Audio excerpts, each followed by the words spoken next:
Students, this is Ibrahim. Last class में हमने आइजा 570 going concern का पूरा कॉन्सेप्ट पढ़ा था जो कि हमारे सिलेबस का पार्ट है। ठीक है, आज के क्लास में कुछ हम ड्राफ्टिंग करते हैं, मजीद हम क्या कहते हैं गोइंग कंसर्न के सेक्शन को किस तरीके से ड्राफ्ट करते हैं, क्या हमारे पास ड्राफ्टिंग टेक्निक है, इन सारी चीज़ों को आज हम इंशाल्लाह देखते हैं। देखें, सबसे पहली चीज़ एक आसान सा सवाल हम देखते हैं। Mercury motoring company specialise in manufacturing engine parts for motor cars and the company has a diverse customer base but 7 significant customers.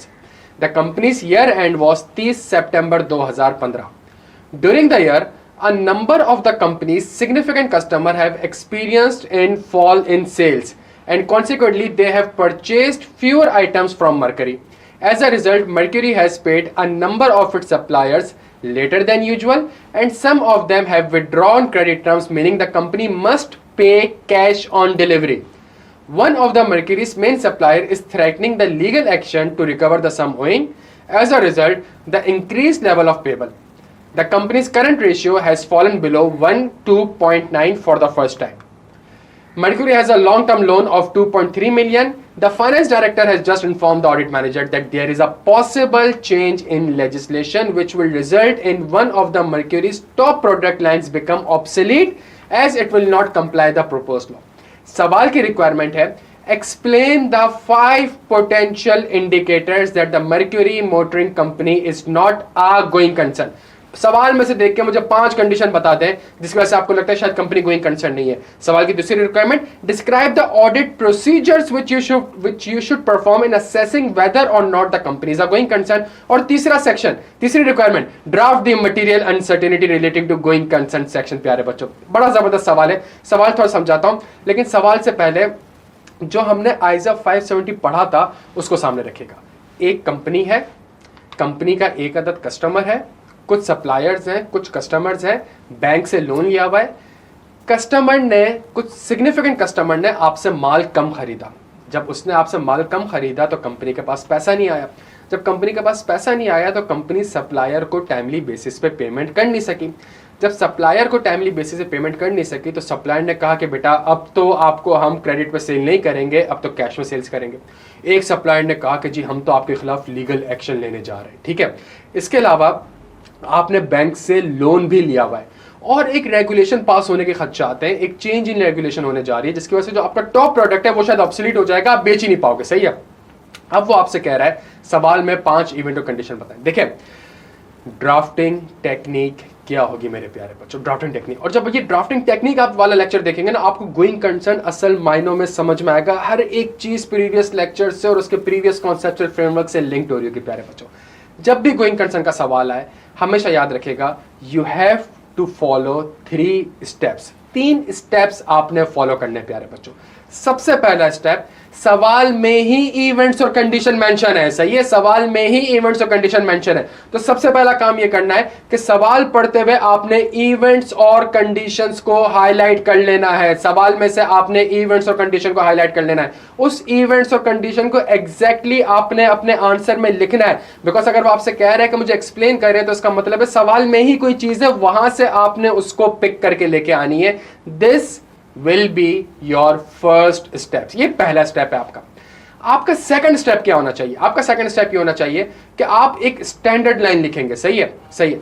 Events और कंडीशन होते क्या, थोड़ा सोचिएगा। इवेंट्स और जो मैंने आपके सामने सवाल रखा है, इवेंट्स और कंडीशन होते क्या, ये किसी आइजा में, किसी आईएएस में एक्सप्लेन नहीं है। इसको थोड़ा समझने की कोशिश करेगा प्यारे बच्चों।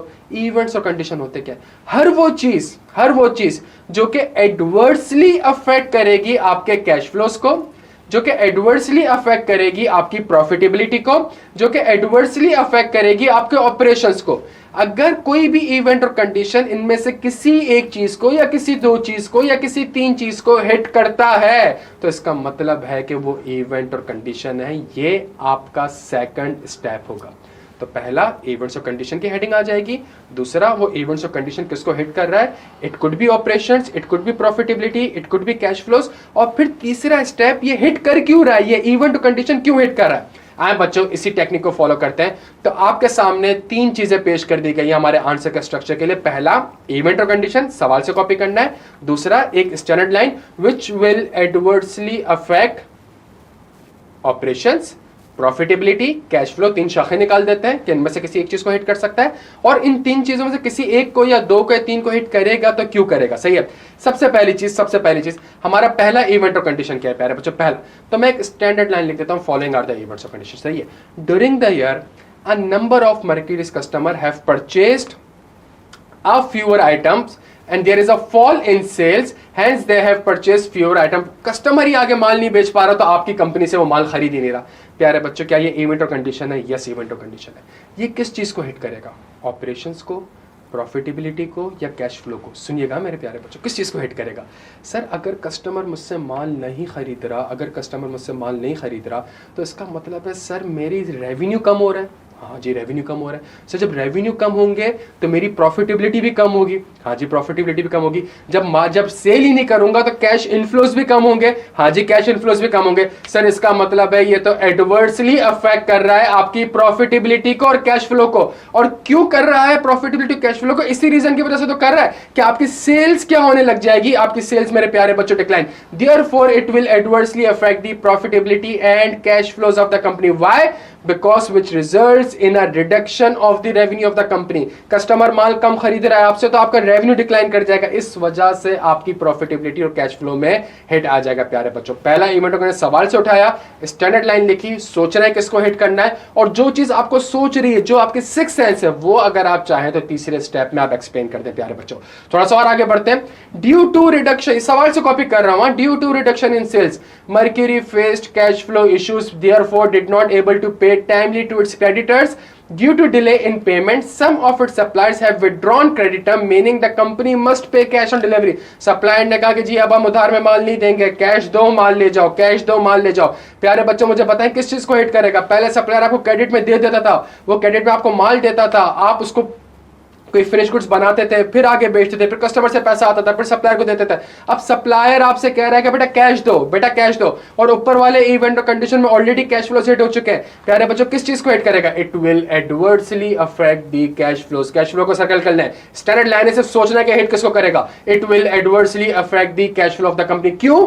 बिकॉज अब कंपनी के ऑलरेडी कैश फ्लोज के इश्यूज हैं, because the company has to pay for goods in advance but it may not receive cash from its receivable until some time later. सही, कस्टमर से पैसा मिलेगा नहीं अभी, और मुझे सप्लायर को कैश में पेमेंट करनी है प्यारे बच्चों। ये मेरे पास दूसरा इवेंट और कंडीशन हो गया। थोड़ा सा और आगे बढ़ते हैं। Due to delay in payment one of the main supplier is threatening the legal action to recover the sums. ने कहा मेरा माल नहीं दोगे, मैं तुम्हारे खिलाफ लीगल केस कर दूंगा। प्यारे बच्चों, किस चीज को हिट करेगा? सोचेगा, अगर main supplier, one of the main supplier, बड़ा सप्लायर है, आपको 70-80% लेट से माल आपको सप्लाई करता है, वो आपको कह रहा है कि मैं आपके खिलाफ कोर्ट में चला जाऊंगा, मेरे पैसे वापस करो। क्या वो आपको मजीद माल सप्लाई करेगा? प्यारे बच्चों, अगर मेन सप्लायर ही आपको माल सप्लाई नहीं करेगा, तो सर आप सेल्स कैसे करेंगे? आपके पास रॉ मटेरियल नहीं है, आप बनाएंगे क्या? जब आप बनाएंगे नहीं तो आप सेल क्या करेंगे? Sir, it will adversely affect the operations of the company. और सर हमेशा याद रखिएगा, हर वो चीज जो कि ऑपरेशन को हिट कर देगी वो अल्टीमेटली आपके कैश फ्लोस और प्रॉफिटेबिलिटी को भी हिट कर देगी। तो ultimately operations, cash flow, profitability तीनों के तीनों हिट हो जाएंगे। क्यों? पहला रीजन, मर्क्यूरी को लीगल कॉस्ट इनकट करनी पड़ेगी and there is a possibility loss of a main supplier. जब मेन सप्लायर ही आपको माल सप्लाई नहीं करेगा तो आप प्रोडक्ट बनाएंगे कैसे प्यारे बच्चों? आगे बढ़ते हैं थोड़ा सा। कंपनी का करंट रेशियो 1:0.9 हो गया। इसका मतलब अगले एक साल में लेट से 100 रुपए मुझे पे करने हैं और मेरे पास आने 90 रुपए हैं। 100 रुपए पे करने हैं, आने 90 रुपए हैं। सर ये तो मसला है। इसका मतलब क्या है? ये एडवर्स फाइनेंशियल रेशियोज है, और जब भी एडवर्स फाइनेंशियल रेशियोज होंगे प्यारे बच्चों, किस चीज को हिट करेगा? Cash flows of the companies को हिट करेगा। क्यों सर? सर कैश फ्लो को, बिकॉज आपके कोवेनेंट ब्रीच हो सकते हैं। आपने बैंक से ऑलरेडी लोन लिया हुआ है और देयर इज अ पॉसिबिलिटी कि कोवेनेंट ब्रीच हो रहा है, और जब कोवेनेंट ब्रीच हो जाएंगे तो बैंक सारा का सारा पैसा आपसे इमीडिएटली मांग लेगा प्यारे बच्चों। जब बैंक सारा का सारा पैसा इमीडिएटली मांग लेगा आपसे प्यारे बच्चों, तो it will adversely affects the cash flows of the company. इसके अलावा पांचवें इवेंट का सवाल से कॉपी कर रहा हूं प्यारे बच्चों। Mercury is facing a possible change in legislation which will result in one of its top product line become obsolete while this is the only possible change in the law। ठीक है, ये किस चीज को हिट करेगा प्यारे बच्चों? एक मेन प्रोडक्ट है आपका और रेगुलेशन चेंज हो जाएगी और शायद आप वो प्रोडक्ट अब आप नहीं बेच सकोगे, लॉ आपको अलाउ नहीं करेगा बेचने के लिए। अगर ये हो गया प्यारे बच्चों तो इससे क्या होगा, it will adversely affects the operations of the company, और जहां ऑपरेशन हिट हो जाएंगे प्यारे बच्चों, कैश फ्लोस और प्रॉफिटेबिलिटी ऑटोमेटिकली हिट हो जाएगी। सही है, क्यों? बिकॉज आपका मेन प्रोडक्ट है, जब वो बिकेगा नहीं तो रेवेन्यू नहीं आएगा, और जब रेवेन्यू नहीं आएगा तो ऑपरेशंस आपके ऑटोमेटिकली सिग्निफिकेंटली अफेक्ट हो जाएंगे प्यारे बच्चों। क्या यहां तक बात समझ आती है? तो ये हमारे पास 5 इवेंट्स और कंडीशन थे। पहला कॉलम देखें प्यारे बच्चों, कॉपी किया है सवाल से। दूसरा कॉलम एक स्टैंडर्ड लाइन है, सोचना है कि किस चीज को हिट करेगा, और जहां आपकी सोच जाएगी प्रॉफिटेबिलिटी को हिट करेगा या कैश फ्लो को हिट करेगा या प्रॉफिट ऑपरेशंस को हिट करेगा, वो सोच क्यों जा रही है आपकी, उसको अगर आप चाहें तो एक्सप्लेन करते हैं, बेहतरीन आंसर आपका हो जाएगा प्यारे बच्चों। ये था हमारे पास रिक्वायरमेंट ए। रिक्वायरमेंट भी थी मेरे प्यारे बच्चों प्रोसीजर्स, मुझे प्रोसीजर्स बताएं। तो याद है सर आइजा 570 ने कुछ जनरल प्रोसीजर्स आपको बताए थे कि ये जनरल प्रोसीजर्स आप परफॉर्म कर लो। सर ये आपकी बाइबल है, इसको हमेशा आपने सामने रखना है, सही है, बिकॉज आइजा ने बताया आपको।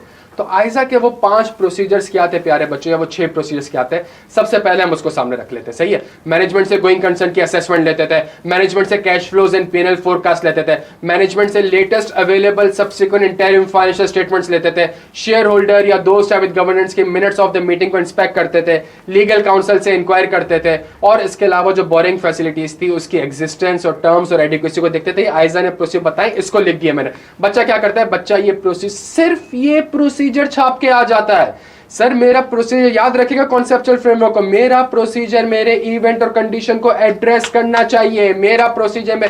तो ये 5 तो आपने लिखने ही लिखना है, और ये फौरन से लिखना है। उसके बाद आपने 2 से 3 प्रोसीजर ऐसे लिखने जो कि आपके इवेंट और कंडीशन को एड्रेस कर रहा हो। फॉर एग्जाम्पल प्यारे बच्चों, मैं आपके सामने एक आसान सी चीज, इवेंट्स और कंडीशन क्या है, reduction in sales of a significant customer, पहला इवेंट और जो ऊपर मैंने बताया उसकी हेडिंग बता रहा हूं सिर्फ। दूसरा, क्रेडिटर्स क्रेडिट टू कैश में जा रहा है। तीसरा, सप्लायर लीगल एक्शन लेने जा रहा है। चौथा, कोवेनेंट ब्रीच हो गया।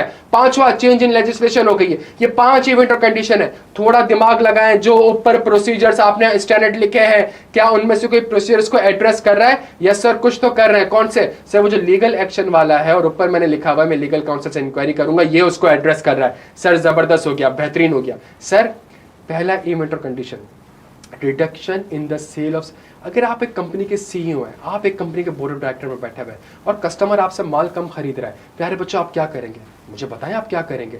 आप किसी और कस्टमर को ढूंढेंगे, आप अपने प्रोडक्ट को दूसरे कस्टमर्स को बेचने की कोशिश करेंगे। तो इसका मतलब है इसका स्पेसिफिक प्रोसीजर क्या हो गया? Inspect the correspondence / agreement with the new customer. लाजमी कंपनी अगर गोइंग कंसर्न चाह रही है, कंपनी अगर चाह रही है कि मैं चलना चाहती हूं, मैं चलूंगी, मैं 1-2 साल और मेहनत करूंगी, तो इसका मतलब है वो न्यू कस्टमर को ढूंढने की कोशिश कर रही होगी। सप्लायर ने अपनी टर्म्स, क्रेडिट सप्लायर ने अपनी टर्म्स चेंज कर दी है। दूसरा, क्रेडिट से कैश में क्या होगा प्यारे बच्चों? उसे क्रेडिट से कैश में कर दे, मुझे कैश देना है, कैश तो मेरे पास है नहीं, तो मैं क्या करूंगा? मैं एडिशनल फाइनेंसिंग की तरफ जाऊंगा। एडिशनल फाइनेंसिंग कहां से मिलेगी? बैंक से मिलेगी, तो मैं correspondence file with the bank देख लूंगा प्यारे बच्चों।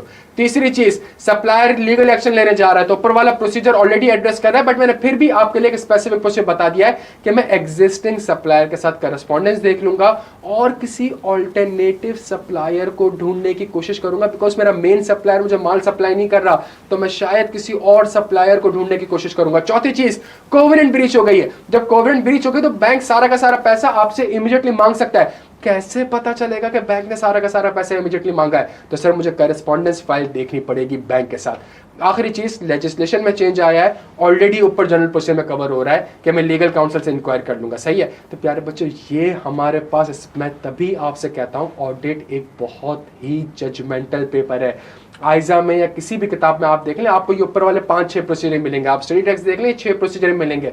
जो मैं आपको पढ़ाने जा रहा हूं वो 6 तो पढ़ाऊंगा ही, और 6 के अलावा 600 और क्या प्रोसीजर्स हो सकते हैं, या 6 लाख और क्या प्रोसीजर्स हो सकते हैं, वो भी मैं आपको एक्सप्लेन करूंगा, ताकि हमें पता तो चले। ये रट्टे वाली अप्रोच से पेपर पास नहीं होगा जब तक आपकी जजमेंट, आपका कॉन्सेप्चुअल फ्रेमवर्क, मेरा जो 14 साल का प्रैक्टिकल एग्जाम्पल जब तक मैं आपसे शेयर नहीं करूंगा प्यारे बच्चों, ये पेपर पास करना थोड़ा सा मुश्किल हो जाएगा। हमें अपनी सोच को बढ़ानी होगी। सोच को 5 प्रोसीजर्स तक महदूद नहीं रखना है। सोच को 15-20 इवेंट्स और कंडीशन जो कि आपके स्टडी टेक्स्ट और आइजा में दिए हुए हैं उस तक महदूद नहीं रखना है। अपनी सोच को बढ़ाना है प्यारे बच्चों, तभी ये पेपर पास हो सकेगा। तीसरी रिक्वायरमेंट क्या थी?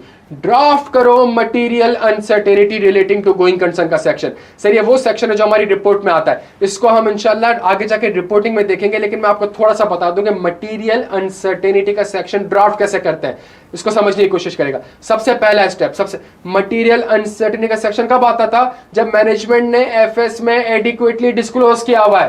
पहला step, refer to disclosure, this will be your first step प्यारे बच्चों।